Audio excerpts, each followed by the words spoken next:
Throughout the 20th and 21st centuries, the tank has been a symbol of battlefield dominance, evolving with warfare itself. These machines of war have been used since World War I till today. But what governs the design of these armored giants?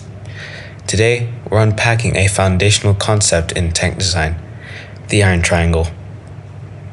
A framework that defines how tanks are built and classified, from light recon vehicles to main battle tanks. This video will help guide you through the different tank types, their tactical roles, and how shifting priorities have shaped armored warfare. At the heart of tank engineering lies a crucial trade-off, the Iron Triangle. It comprises of three core attributes: firepower, the ability to inflict damage; protection, armor strength and survivability; mobility, speed and maneuverability on the battlefield. Enhancing one often means sacrificing another.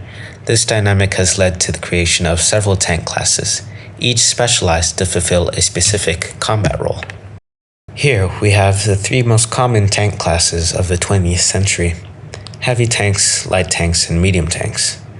Heavy tanks emphasize protection and powerful armaments. However, since armor is heavy, it becomes slow and costly. Light tanks trade armor and firepower for speed and agility, mostly used for reconnaissance. Medium tanks are kind of like a balance between the two, and are capable of both offensive and defensive roles. These classifications reflect how designers have prioritized different elements of the Iron Triangle, depending on tactical doctrine and battlefield needs. Before we move on, there must be some clarification. The weight of the tank does not entail its classification, as the M24 Chaffee, for example, weighs at around 20 short tons, while the M2 medium tank weighs at around 18 tons. The classification of the tank is more centered around its tactical deployment. Light tanks are the scouts of the armored world. Designed for mobility and rapid deployment, they're often equipped with smaller caliber guns and lighter armor, allowing them to outmaneuver heavier vehicles. Their primary roles include reconnaissance missions, supporting light infantry, harassment tactics against enemy flanks. Though vulnerable to direct combat, their speed gives them tactical advantage in asymmetric warfare. Heavy tanks represent brute force, large, heavily armored vehicles wielding massive firepower. Their job? Breaking through enemy lines, demolishing fortifications, and acting as battlefield anchors.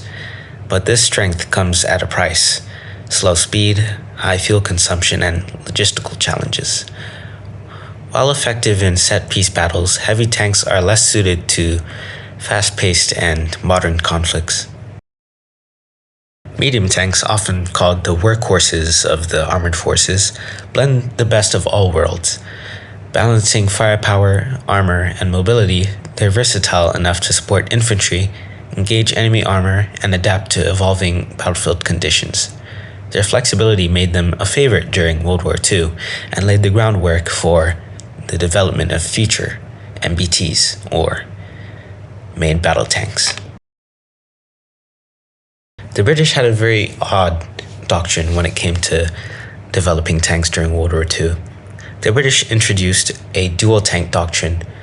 Infantry tanks, like the Matilda, provided slow, heavily armored support for advancing troops and destroying fortifications. Cruiser tanks were fast and lightly armored, designed to exploit breakthroughs and replace traditional cavalry due to advancing technology. This separation of roles highlighted how different combat demands shaped tank specialization. Now we get to the funky parts of the Iron Triangle: tank destroyers. Tank destroyers were designed to counter enemy armor, but came in two distinct flavors. Casemate designs, like Germany's Jagdpanzer during World War II, offered heavy frontal firepower, but were less flexible without a turret. Other tank destroyers were also open-topped, meaning they were exposed to the elements: enemy fire, indirect fire, and small arms fire. However, modern tank destroyers, such as the US M1128 MGS, or missile-equipped platforms, are lighter, faster, and more adaptable, especially against modern threats.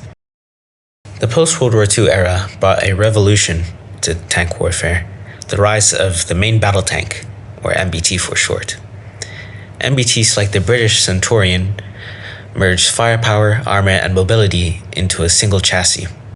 Advances in engine efficiency, gun stabilization, and armor tech allowed MBTs to outperform and eventually replace both medium and heavy tanks.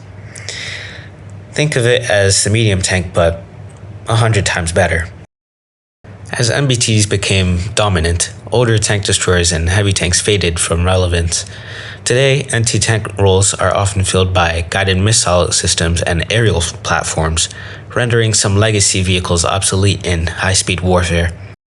Still, light tanks remain valuable, especially in environments requiring speed, stealth, and urban maneuverability. Light vehicles are now equipped with advanced optics, communication systems, and even drone integration, allowing them to scout, relay intel, and engage with precision despite their size. In today's digitized battlefield, some experts propose expanding the Iron Triangle to a steel hexagon, adding adaptability, connectivity, and survivability in hybrid warfare. This modern framework better reflects the complex demands placed on armored vehicles in the 21st century combat. In conclusion, the history of tanks is the history of changing priorities between speed, strength, and versatility. The Iron Triangle remains a useful tool for understanding these trade-offs, but as technology and tactics evolve, so too must our frameworks. Whether you're a military historian, game designer, or simply curious, tank classifications offer a fascinating lens into how we fight and how we adapt.